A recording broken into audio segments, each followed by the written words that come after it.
जननायक जनता party ने बहुत ही कम समय में खुद को साबित किया और अपने ही दादा ओम प्रकाश चौटाला की पार्टी इनेलो के बराबर खुद को ला खड़ा कर दिया।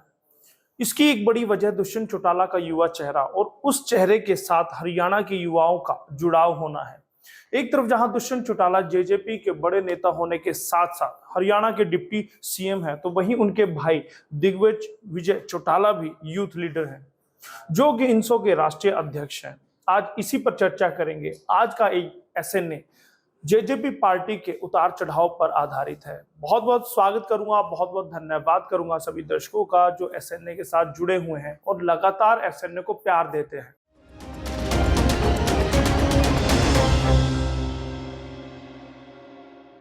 इनेलो के बाद अगर कोई पार्टी उसमें से निकली है वो जेजेपी पार्टी। उसने फर्स्ट से लेकर आज तक का सफर तय किया है।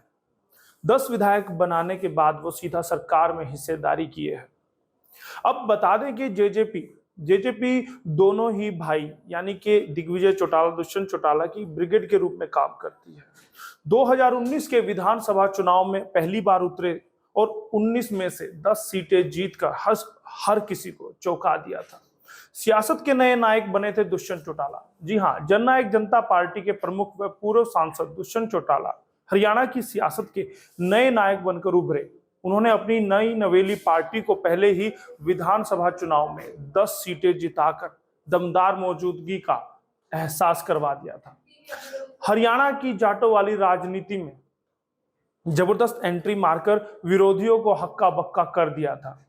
ताऊ देवीलाल की चौथी पीढ़ी के रूप में दुष्यंत चौटाला ने नई पार्टी के गठन के साथ ही अपने इरादे भी साफ कर दिए थे।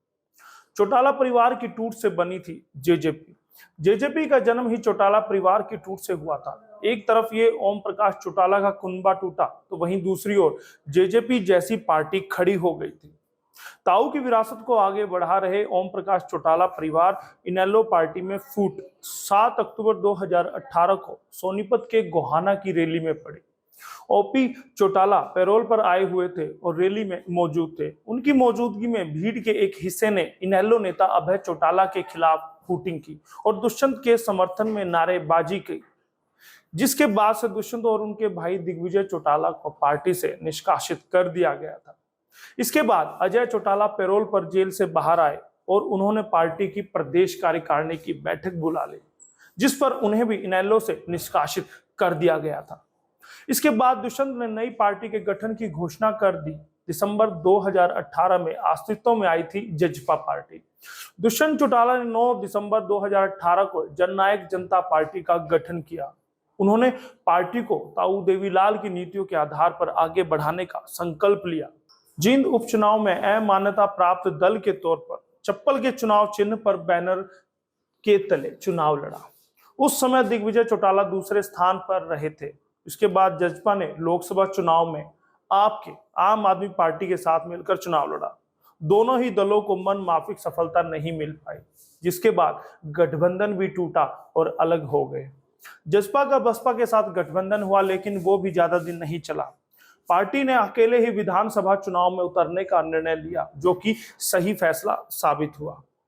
संगठन खड़ा कर किया पार्टी को मजबूत। साल 2018 में अक्टूबर में चौटाला परिवार और इनेलो में दरार के बाद जेजेपी का निर्माण हुआ था। उसके बाद दुष्यंत चौटाला पीछे नहीं हटे। उन्होंने दिसंबर में पार्टी की स्थापना की और आगे की तरफ कदम बढ़ा दिए। पार्टी की मुख्य इकाई के साथ ही हर वर्ग और प्रकोष्ठ में बड़े पैमाने पर नियुक्तियां की, नए पदाधिकारियों से संपर्क कायम किया और फील्ड में जुट जाने का जोश भरते रहे। उसके आधार पर ही पार्टी ने अच्छा प्रदर्शन किया था। हरियाणा भाजपा के बड़े नेताओं को दी थी पटखनी। जी हाँ, जींद उपचुनाव और लोकसभा चुनाव में हार के बावजूद जेजेपी के नेताओं ने हिम्मत नहीं हारी। विधानसभा की कठिन डगर पर बुलंद हौसलों के साथ निकल पड़े थे। दुष्यंत चौटाला की राजनीति में अगर कहा जाए, पिता अजय चौटाला से उनको सीख मिली, मां नैना चौटाला से उन्होंने सीखा। भाई दिग्विजय चौटाला कंधे से कंधा मिलाकर खड़े रहे।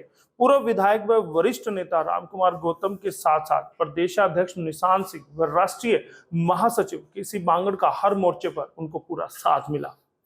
अनुभवी राजनीतिकों से दांवपेच सीखे और उसी के बूते ही दुष्यंत और उनकी टीम चुनाव में उतरी और तत्कालीन हरियाणा सरकार के 2 बड़े मंत्रियों कैप्टन अभिमन्यु व कृष्ण बेदी समेत भाजपा प्रदेशाध्यक्ष सुभाष बराला, विधायक प्रेमलता और सुखविंदर मांडी को धूल चटा दी।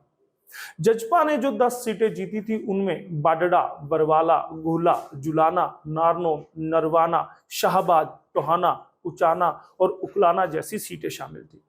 जेजेपी के 10 विजयी विधायक रहे दुष्यंत चौटाला उचाना से, मानेना चौटाला बाडडा से, जोगी सिहाग बरवाला से, ईश्वर सिंह गुहला से, अमरजीत ढांडा जुलाना से, और अगर मैं बात करूं राम कुमार गौतम की तो वो नारनौल से कैप्टन अभिमन्यु को हराकर विधायक जेजेपी के बने थे। रामनिवास नरवाना से, रामकरण काला शाहबाद से, देवेंद्र बबली जो केंद्रीय मंत्री है, कैबिनेट मिनिस्टर हैं, वो टोहाना से जीतकर विधायक बने थे। अनूप धानक की अगर मैं बात करूं उकलाना से वो विधायक बनकर आए। युवाओं में दुष्यंत की अच्छी पकड़। दुष्यंत चौटाला युवाओं में काफी लोकप्रिय है। इनेलो और चौटाला परिवार के एकजुट होने के समय दोनों भाई पार्टी के युवा विंग यानी कि इंसो का काम देखते थे। इंसो के जरिए दुष्यंत के छोटे भाई दिग्विजय चौटाला ने युवा वर्ग में अच्छी पैठ बनाई है। कॉलेजों विश्वविद्यालयों में छात्र संघ चुनाव शुरू कराने के लिए लंबे आंदोलन से भी युवाओं में पकड़ मजबूत की थी। दुष्यंत चौटाला युवा होने के चलते युवाओं में पहली पसंद बने रहे। जजपा के गठन के बाद भी दोनों भाइयों ने युवाओं से अपना नाता नहीं तोड़ा बल्कि और प्रगाढ़ किया। इंसो को अजय चौटाला ने ही स्थापित किया था, इसलिए उसकी कमान आज भी दिग्विजय के हाथों में ही है। दुष्यंत चौटाला भाजपा गठबंधन में सरकार चला रहे हैं। उन्होंने जो दावे और वादे किए थे उनको निभाने की पूरी कोशिश भी कर रहे हैं। चाहे 5100 रुपए की बुढ़ापा पेंशन हो या फिर युवाओं को 75% रोजगार में भागीदारी हो, लेकिन उनकी राह आसान नहीं है। शराब घोटाले में उनका नाम बार बार घसीटा जाता है। भाजपा के साथ भी सब कुछ सही नहीं चल रहा है। इस तरह की बातें छन छन कर बाहर आती रहती हैं। अभी 9 दिसंबर को जेजेपी के 5वां स्थापना दिवस के मौके पर भिवानी में एक बड़ी रैली को संबोधित करते हुए दिग्विजय चौटाला ने भविष्य का सीएम दुष्यंत चौटाला को संबोधित किया था। तो कहीं ना कहीं लगता है कि अंदर खाते गठबंधन में सब कुछ सही नहीं चल रहा है और कहीं ना कहीं दुष्यंत के विधायक भी कह चुके हैं कि 2024 में दुष्यंत चौटाला ही मुख्यमंत्री होंगे। इसलिए कहा जा सकता है कि कहीं ना कहीं अब जेजेपी 2024 में अकेले दम पर चुनाव लड़कर पूर्ण रूप से अपनी सरकार बनाना चाहती है।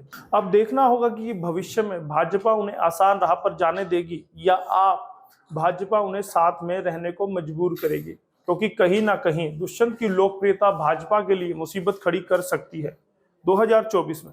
अब देखना होगा कि 2024 में ऊंट किस करवट बैठता है। क्या जेजेपी अपने दम पर सरकार बनाने के लिए जाएगी या फिर भाजपा अकेले अपने दम पर सरकार बनाने जाएगी, या फिर गठबंधन में ही 2024 का लोकसभा और विधानसभा चुनाव लड़ा जाएगा। ये भविष्य के गर्भ में है, लेकिन वो भी हरियाणा आज आपको बताएगा, क्योंकि हम हरियाणा की राजनीति से जुड़े प्रोग्राम आपको दिखाते हैं, हरियाणा की राजनीति के उठापटक आपको बताते हैं, समझाते हैं, और ऐसे में हम राजनीतिक बातें करते हैं।